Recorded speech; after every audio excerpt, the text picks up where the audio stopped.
오늘 말씀해 보니까 예수님이 안식일에, 주일이 아닌 안식일에 회당의 집회가 끝나고 한 바리새인의 지도자의 집에 초청받아 가셨습니다. 바리새인의 지도자의 집에 초청받으셔서 간다는 것, 어떻게 보면 예수님을 의도적으로 공격하려고 하는 사람들의 집인데, 그래도 주님은 빼지 않고 당당하게 그 집에 가시는 모습을 볼 수가 있지요. 그리고 그곳에서 수종병, 이게 악성, 몸에 물이 차가지고 온몸이 부어오르는 그런 병입니다. 그 고통스러운 한 사람을 보고 안식일인데, 지금 바리새인들이 예수님이 어떻게 하나 엿보고 있더라, 예의주시하고 예수님을 궁지에 몰고 예수님의 어떤 약점을 잡으려고 지금 주시하고 있는 사람들, 그들 앞에서 안식일에 선을 행하는 게 옳으냐 물어보시고는 그를 데려다가 수종병으로 고통하고 있는 그 사람을 데려다가 고쳐서 보내시는 내용이에요. 그리고 주님이 예수님을 엿보고 있는 그 사람들에게 만약 안식일에 아들이나 소가 우물에 빠졌다면 어떻게 하겠느냐? 안식일이라고 아들이 빠져서 죽어가는데 오늘 안식일이니까 내가 내일 구해줄게? 그렇게 말할 수 있는 사람이 있느냐? 네 아들이 빠졌으면 당장 안식일이라도 가서 건져내지 않겠느냐? 소, 재산이잖아요. 삶의 중요한 가치가 빠졌는데 그거 내몰라라 할 사람이 있겠느냐? 이렇게 비유를 들어주셨어요. 그러니까 오늘 말씀의 제목이 아들이나 소가 우물에 빠졌다며, 이런 제목입니다. 이 말씀에는 예수님의 마음을 이 말씀에서 찾아볼 수가 있어요. 아들이나 소가 우물, 여기 우물은 의도적으로 파놓은 함정, 또 지옥의 구렁텅이, 그럴 때 사용된 단어거든요. 그러니까 스스로 힘으로 빠져나올 수 없는 곳에 들어간 겁니다. 아들이나 소가 혼자 힘으로 도저히 나올 수 없는 곳에 빠졌다면 여러분 어떻게 하실 겁니까? 바로 가서 곧 건져내지 않겠습니까? 그래서 이 말씀에 바리새인들 또 지도자들이 엿보고 있는 그 가운데 예수님의 마음을 우리에게 가르쳐주고 있는 거예요. 오늘 바로 그 주님의 마음을 살펴보고 주님의 마음을 본받는 저와 여러분 되시기를 축복합니다. 아들이나 소, 아주 가장 중요하다고 생각하는 아들이나 소가 우물에 빠졌으면, 이런 비유를 통해서 주님은 우리에게 가르쳐주고 싶은 게 있어요. 지금 여기 우물에 빠진 사람, 바로 지금 그 바리새인들이 모여있는 그 집에 앉아있는 수종병 든 환자, 그가 지금 우물에 빠진 사람이다 라고 말해주고 있는 거죠. 온몸에 병들어서 몸이 뚱뚱 부어올랐습니다. 얼마 전 한 권사님 암에 걸려가지고 암을 다 치유하고 완치를 했는데 또 조금 재발되었는데 몸이 자꾸 붓는다는 거예요. 그래서 팔이 저의 팔과 비교할 수 없을 만큼 막 퉁퉁 부어있는 거예요. 그게 물이 찬대요. 그래서 어떻게 이거 붓기를 막을 수 있냐니까 막을 수가 없대. 그래서 붕대로 몸을 더운데도 막 칭칭 감아가지고 더 붓는 걸 방지하려고 붕대로 막 묶었더라고요. 그리고 괴로워하더라고요. 그분이 오늘 말씀을 준비하면서 그 권사님이 생각나서 제가 기도를 계속했습니다. 여러분, 이 환자를 보세요. 수종병 들어서 2000년 전 예수님 당시에 이 병은 불치의 병이에요. 온몸이 부어가지고 굉장히 힘든 질병 중에 하나입니다. 그냥 몸이 가볍다가 조금 체중이 더 나가고 살이 찌면요 불편하죠. 여러분, 불편함을 못 느끼면 여러분 건강한 거예요. 저도 조금 날씬했었는데 최근 들어 중고등부 모임도 안 하고 운동을 좀 못하다 보니까 몸이 좀 뿌는 것 같아요. 몸이 조금 살이 붙는 것 같고, 여기 이런 데가 예전에 안 그랬는데 겹쳐지는 거예요. 겹쳐져. 살이 찌니까 겹쳐지는데 그냥 겹쳐지고 그래도 건강하면 문제가 없는데, 겹쳐지는 그 부분이 살길이 이렇게 자꾸 쓸리니까 거기 상처가 생기고, 상처가 나니까 자꾸 긁게 되고, 긁으니까 거기에 더 큰 상처가 커지고, 그러면서 막 피부병처럼 몸에 막 진물이 나오는 거예요. 그러니까 막 따가워지고 아파지고, 약을 바르면 잠깐 괜찮다고 또 그러고. 제가 이걸 경험해 보니까 살 빼야겠구나. 왜? 다른 사람이 보기에 좋은 모습 이게 아니라 몸이 불편하니까 건강을 위해서 몸매를 나온 배 접쳐지는 부분은 없게 해야겠구나, 이런 생각이 들더라고요. 접쳐지니까 그 부분에 상처가 생기고 긁고 진물이 나고 따갑고 아프고 힘들더라는 거예요. 몸에 조금 이상이 생겨도 이렇게 괴로운데, 샤워할 때마다 힘든데, 이 수종병 환자는 얼마나 괴롭겠어요. 원치 않는 질병이 걸려서 몸이 붓고 겹치는 마디마디마다 진물이 나고 물이 꽉꽉 차고 몸은 무겁고 움직이기 힘들고 불편함이 이만저만 아닌 거예요. 살면서 우리도 그런 경험이 있죠. 감기에 걸리거나 독감에 걸리거나 또 굉장한 아픔이 있을 때 굉장히 답답하고, 내가 진짜 마음껏 한번 뛰어볼 수 있으면 좋겠다. 내가 마음껏 좀 나가서 마실 좀 다녀봤으면 좋겠다, 그럴 때가 있잖아요. 오늘 본문에 나온 이 수종병 환자, 그 고통이 이루 말할 수 없고 힘든 가운데 있는데, 그 안에 있는 바리새인들과 그 지도자의 집에 이 사람을 그곳에 데려다 놨는지, 어떻게 이 사람이 이 집에 왔는지 잘 모르겠습니다. 그런데 그 사람이 그 자리에 있는 거예요. 많은 사람이 엿보면서, 예수님이 지금 안식일인데 어떻게 할 거나, 저 환자가 있는데, 예수님이 환자가 있는 곳마다 가서 모든 병을 고쳐주고 낫게 하셨던 이분이 오늘 안식일인데 혹시나 이 안식일의 율법 계명을 어기고 또 고치나 안 고치나 지금 예의주시하고 있는 겁니다. 환자는, 몸이 아파서 지금 끙끙대고 있는 그 환자는 보지 않고, 그 환자를 어떻게 도와줄까, 어떻게 고쳐줄까 생각 안 하고 지금 예수님의 흠집만 잡으려고 어떻게 하나 보자, 이런 모습을 상상해 보세요. 한 사람이 고통으로 신음하고 있는데 내 일 아니라고, 내 아픔이 아니라고 외면하고 다른 생각을 하고 있는 지금 예수님과 그 현장을 상상해 보시기 바랍니다. 예수님은 거기 있는 수많은 사람들의 눈길을 의식하지 않으세요. 그 사람들의 의도와 엿보는 것 의식하지 않고요, 예수님은 오히려 그 환자에게 집중하고, 지금 고통받고 있는 그 사람에게 집중하고, 그 사람을 데려다가 고쳐주고 있는 치료의 주님을 발견할 수가 있습니다. 아들이나 소가 우물에 빠졌다면, 지금 이 질병의 우물에 빠져 있는 한 사람, 세상에는 무언가에 빠져 사는 사람들이 있어요. 이 빠져 사는 게 중독이 되어가지고 괴로움, 그 이상 고통을 겪고 있는 사람들이 있어요.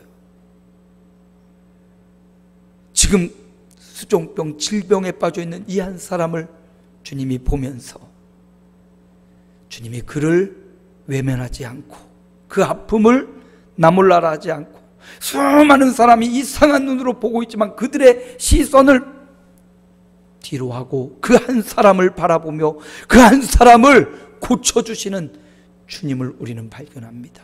오늘 저와 여러분, 바로 저와 여러분이 그 한 사람이고, 주님의 시선이 머무는 그 사람이 바로 저와 여러분이라는 사실을 기억하시기 바랍니다. 그리고 그 주님 앞에, 주님 나를 고쳐주십시오, 간절한 눈빛으로 기도하며 바라볼 때 우리 주님 외면하지 않고 저와 여러분의 고통 가운데 오셔서 고쳐주실 줄로 믿습니다. 우리 주님은 치료의 주님으로 오셨어요. 그래서 마태복음 9장 35절에 보니까 이런 말씀이 있네요. 우리 함께 읽어볼까요? 예수께서 모든 도시와 마을에 두루 다니사 그들의 회당에서 가르치시며 천국 복음을 전파하시며 모든 병과 모든 약한 것을 고치시니라.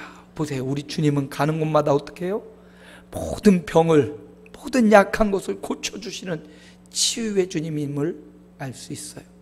우물에 빠져서, 질병에 빠져서 고통하는 사람을 외면하지 않고 그 약한 것을 고치려고 이 땅에 오신 분, 죄의 병에 빠져서 영원한 사망을 향하여 달려가는 우리를 고치시려고 친히 이 땅에 치유의 주님으로 오신 분, 그분이 바로 우리 예수님이십니다.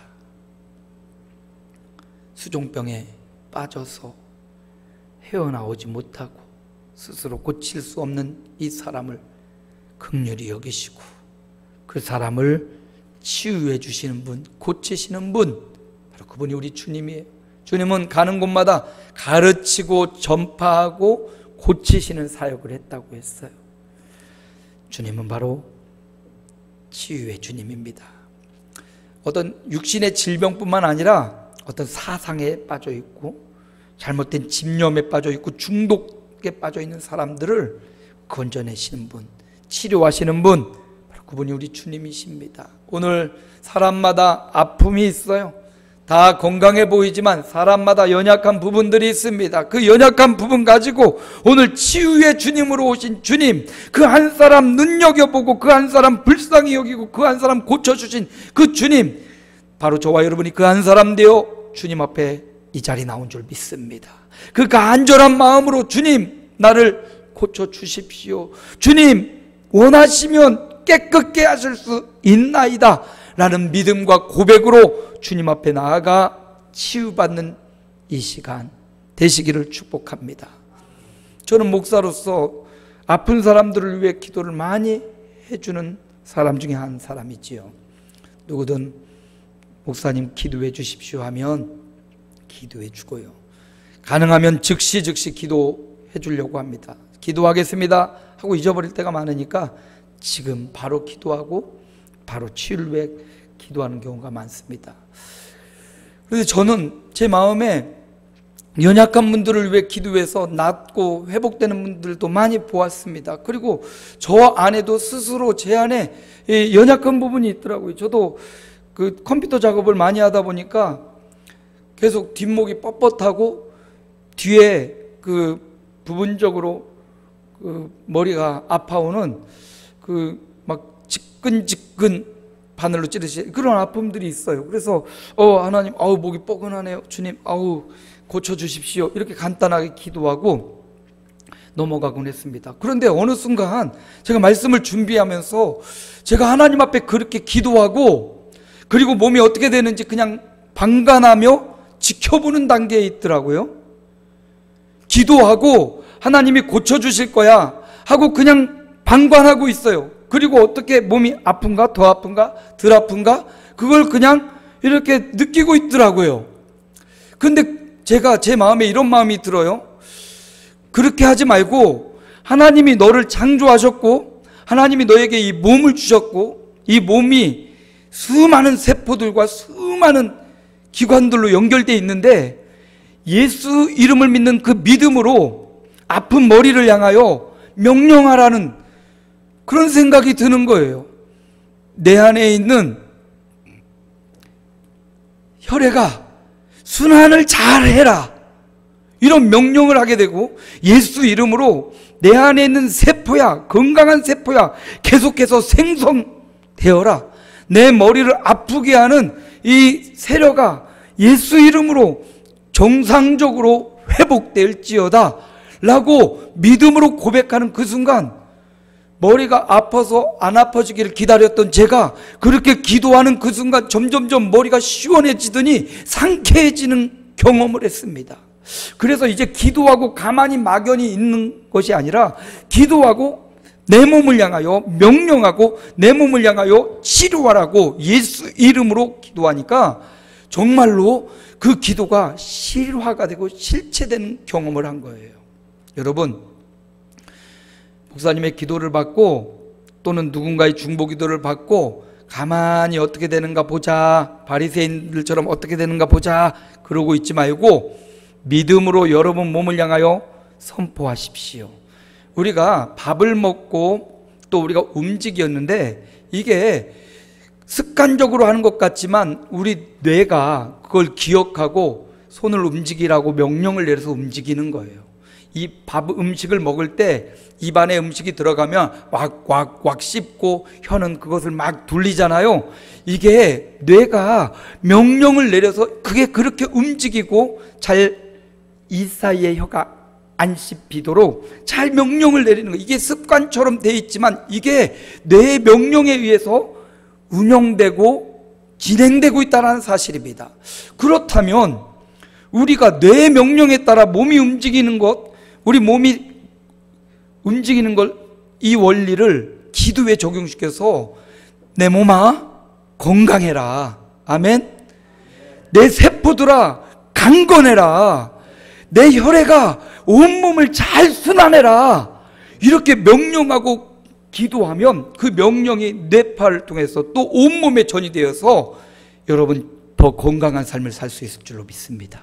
실제적으로 경험하고 실제적으로 그것을 해보니까 이 기도의 능력이 더 배가 되고, 그냥 기도하고 가만히 있고 기다리는 게 아니라 계속해서 반복하니까 몸이요 진짜 회복되고 진짜 건강해지고 진짜 안 아픈 것을 경험하고 있는 거예요. 여전히 저는 편두통에 시달리고 있지만 편두통이 올 때마다 계속 그렇게 집중해서 기도할 때 하나님이 깨끗하고 상쾌함을 주셨어요. 편두통뿐만 아니라 우리 몸의 육체의 여러 가지, 물론 사람이 나이 들고 시간 지나면 이렇게 노쇠하고 좀 연약해집니다. 그럼에도 불구하고 하나님이 우리가 이 땅 사는 동안 건강하길 원하시니까 그런 기도를 통해서 여러분의 삶이 더 건강해지고 윤택해지기를 주님의 이름으로 축복합니다. 주님은 이렇게 치유의 주님으로 오셨어요. 연약한 자들을 주시하시고 그들을 도와주려고 마음 먹고 계신 분이에요.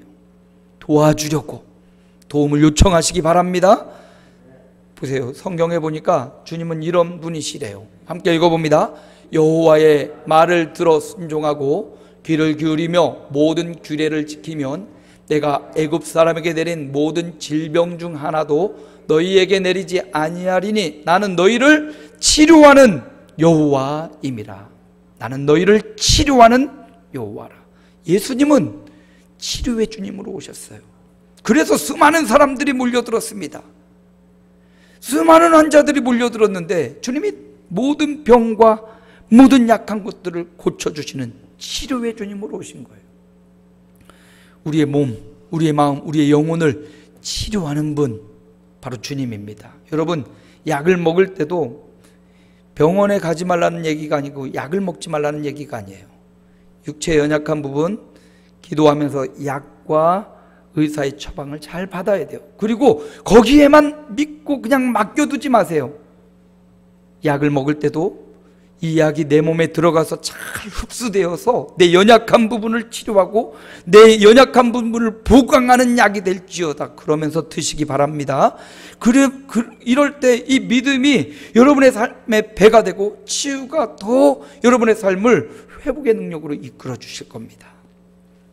하나님은 치료하는 여호와라고 했어요. 내가 어디가 아픈지를 모르면 어디가 아프다고 말할 수가 없죠.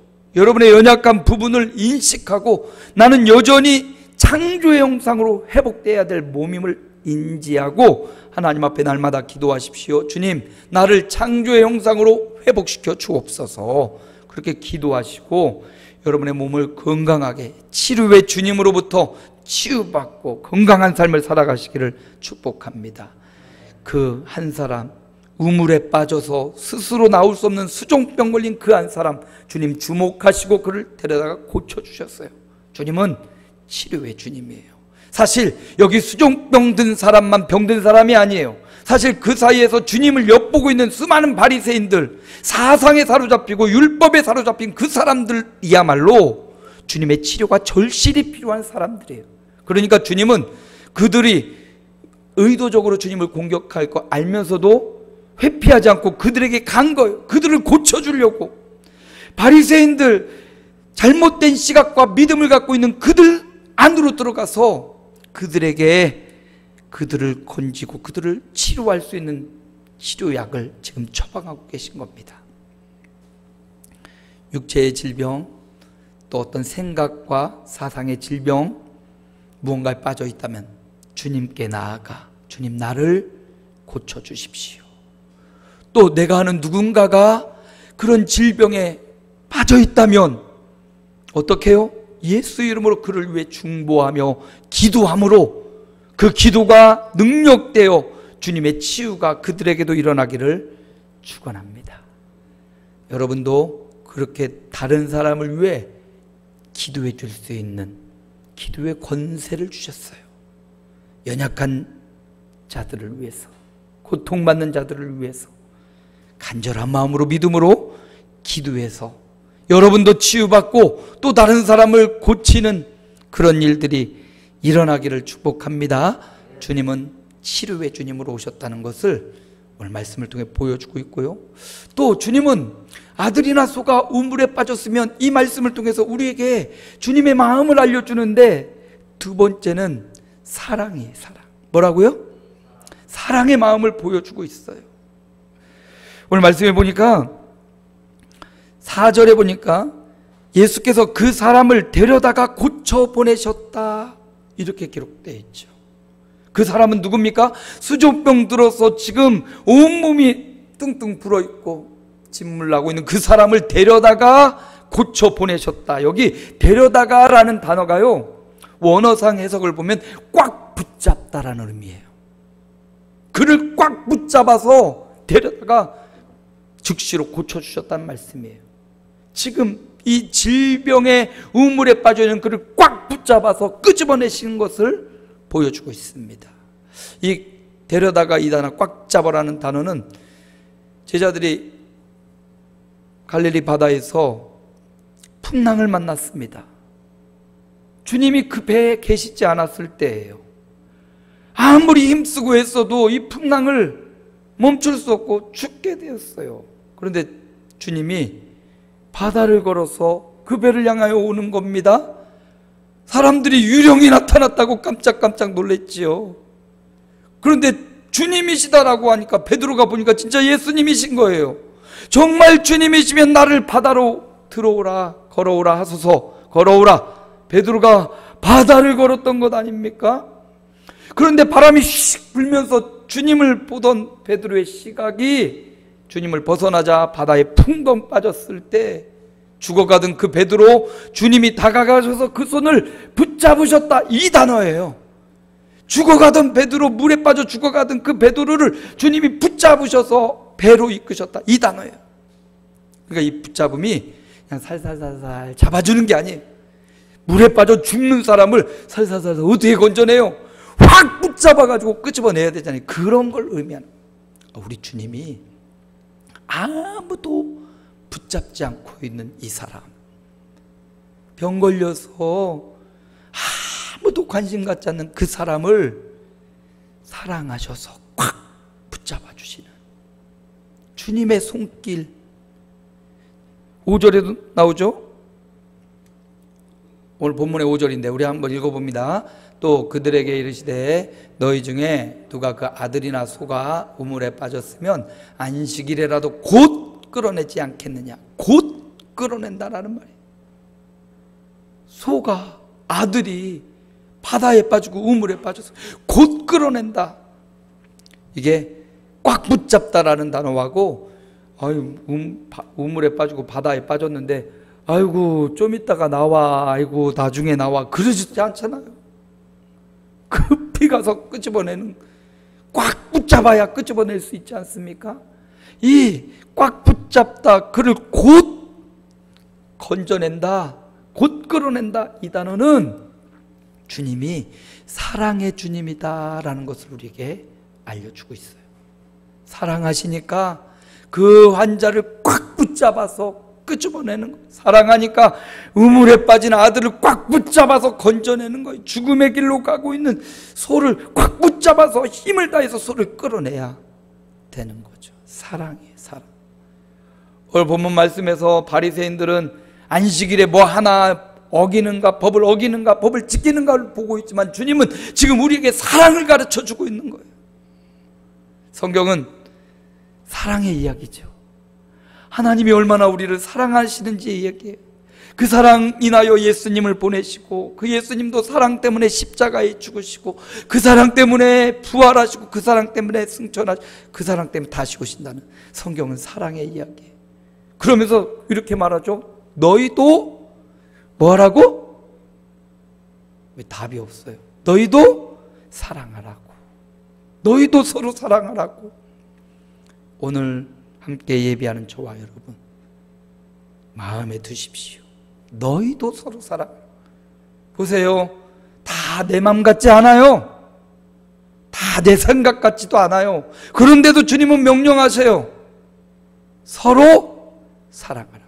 너만 사랑하지 말고, 네 것만 사랑하지 말고 서로 사랑하라고. 다 내 맘 같지 않고요, 다 내 뜻 같지 않아도 뭐라고요? 서로 사랑하라고. 우리 교회가 사랑이 풍성한 교회가 되길 축원합니다. 여기 앞에 써 있죠. 뭐로 아름다워지는? 사랑으로 아름다워지는 교회. 사랑이 우리를 아름답게 하는 거예요. 내 마음 같지 않아도요, 주님의 마음으로 품어주시기 바랍니다. 사랑합시다. 아멘. 앞뒤 좌우로 사랑합니다. 다시 한번 앞뒤 좌우 다시 보시고, 주님의 이름으로 사랑합니다. 그렇습니다. 주님이 꽉 붙잡아서 곧 끌어낸다는 것은 사랑 때문이에요. 내 마음에 드는 사람만 사랑하라고 말씀하지 않았어요. 우리 교우들 모두 다 이렇게 사랑할 때 이 사랑이 소문나고, 이 사랑이 그리운 사람 또 들어와 함께 사랑할 때 이 사랑이 더 뜨거워질 줄로 믿습니다. 우리 안에 이런 주님의 사랑. 갈라디아 5장 14절에 보니까요, 함께 읽어볼까요? 온 율법은 내 이웃 사랑하기를 내 자신같이 하라 하신 한 말씀에서 이루어졌나니.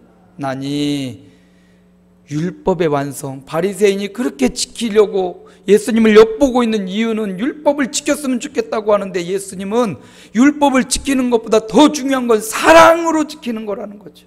그래서 주님은 율법을 지키는가 보자 하고 엿보는 그들 앞에 사랑이 더 중요한 것을, 사랑을 실천하고 그 수종병든 사람을 고쳐줌으로 주님의 사랑을 보여주신 겁니다. 이 사랑 안에 율법의 완성이 있다고 했어요.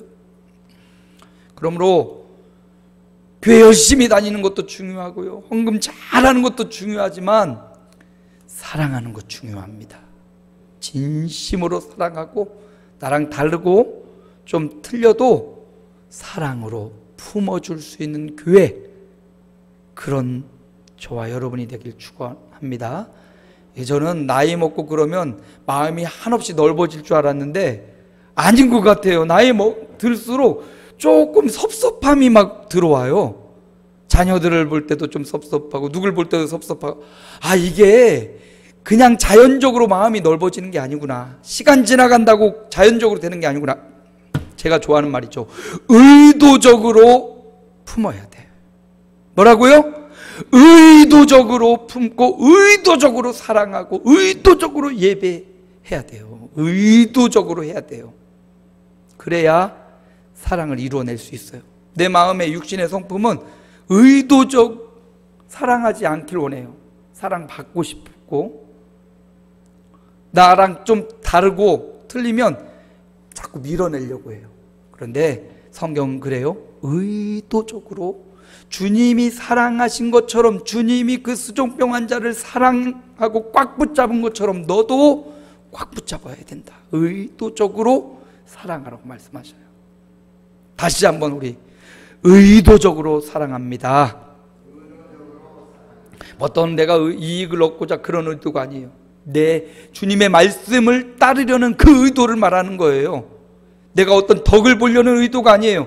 주님이 명령하신 것을 지키려는 의도를 말하는 거예요. 그 의도를 가지고 주님 명령대로 사랑을 실천하고, 주님 앞에 갈 때까지 부족한 부분이 더 많을 겁니다. 그럼에도 불구하고 사는 날 동안 의도적으로 주님의 사랑을 받았으니 주님의 사랑을 전달하는 사랑꾼이 되시기 바랍니다. 마지막으로 아들이나 소가 우물에 빠졌으면 이 말씀을 통해 치유의 주님, 사랑의 주님을 만났다면 주님이 왜 그를 치유하고 왜 그를 건져줍니까? 치료하고 왜 사랑합니까? 결국은 영혼을 구원하려는 구원의 목적이 있는 거예요. 예수님 만나서 모든 병과 모든 약한 것이 고침받은 수많은 사람들이 다 구원받지 않았습니다. 예수님 사랑받았다고 다 또 구원받지 않았어요. 그러므로 중요한 게 뭐냐? 몸이 고침받고 치료받는 것도 중요하고 주님의 사랑받는 것도 중요하지만 내가 예수 믿어 구원받는 것, 이게 더 중요하다는 거예요. 어떻게 구원받을 수 있습니까? 로마서 10장 9절에 보니까 구원받는 방법이 명확히 나와 있네요. 한번 읽어봅니다. 내가 만일 내 입으로 예수를 주로 시인하며 또 하나님께서 그를 죽은 자 가운데서 살리신 것을 내 마음에 믿으면 구원을 받으리라. 주님의 치료를 받고 주님의 사랑받은 저와 여러분이 주님을 나의 주인으로, 나의 하나님, 나의 구원자로 내가 믿고 입술로 시인하고 고백하며 살아갈 때 구원을 받으리라. 주님은 오늘 말씀을 통해서 우리에게 구원을 주고 싶은 거예요. 왜 가는 곳마다 사람들을 치료해서 많은 사람들이 모이게 했습니까? 육신의 질병 한 번 고침받고 끝이 아니에요. 주님의 사랑 한 번 받고 끝이 아니라 그 치료와 사랑을 영원히 받을 수 있는 구원, 우리를 구원하기 위함이었다는 거예요. 육신의 치료는 구원하기 위한 하나의 수단이었어요. 주님의 사랑을 경험하게 한 이유도 그를 구원하기 위한 하나의 수단이었던 거예요.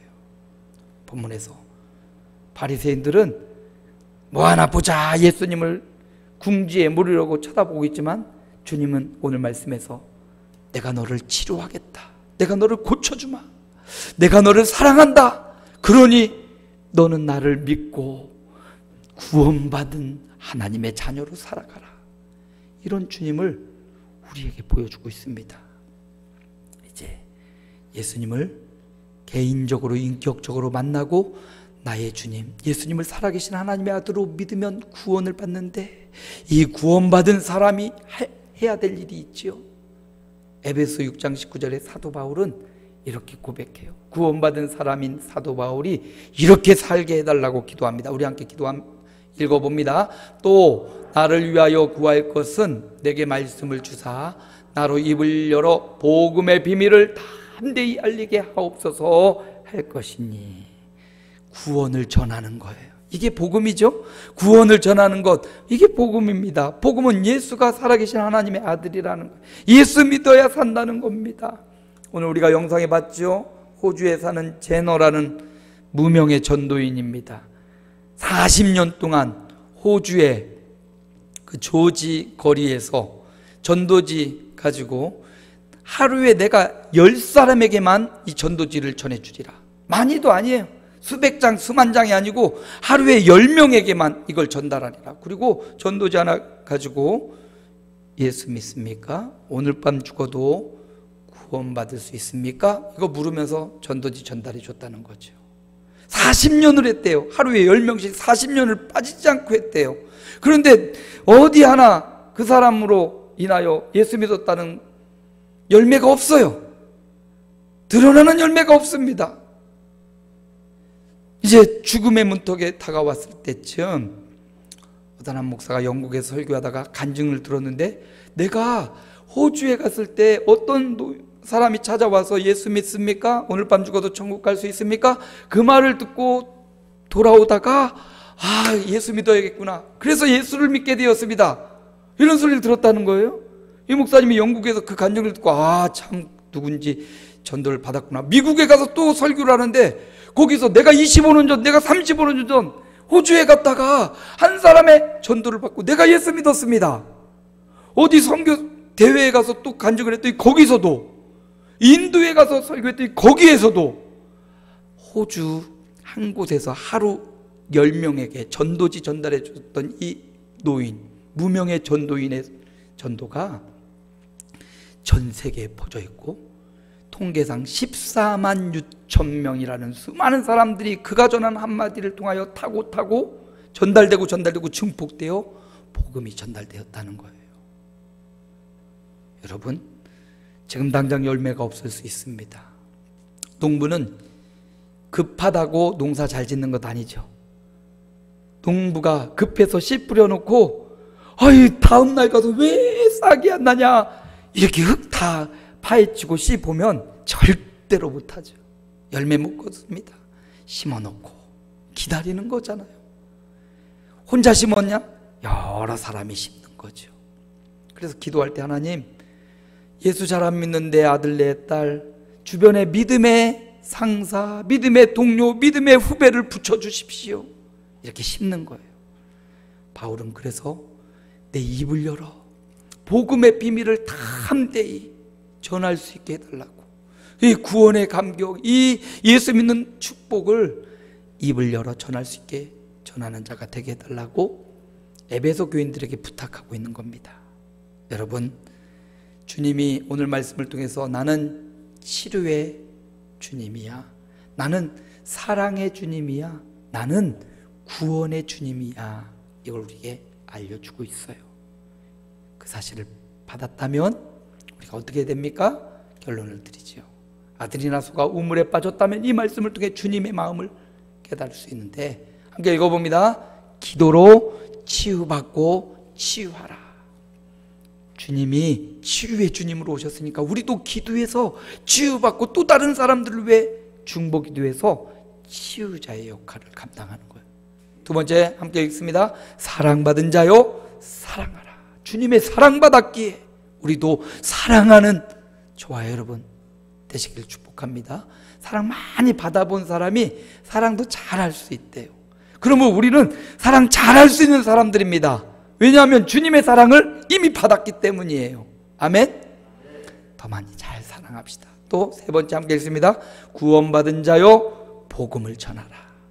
오늘 우리에게 하고 싶은 주님의 마음이고 주님의 말씀입니다. 치유의 주님으로 오신 주님의 이름으로 여러분이 치유받고 또 다른 사람을 예수 이름으로 기도해서 치유하는 사람들 되시기 바랍니다. 주님의 사랑받은 저와 여러분이 더 뜨겁게 성도를, 일가친척, 부모, 형제, 영혼을 사랑합시다.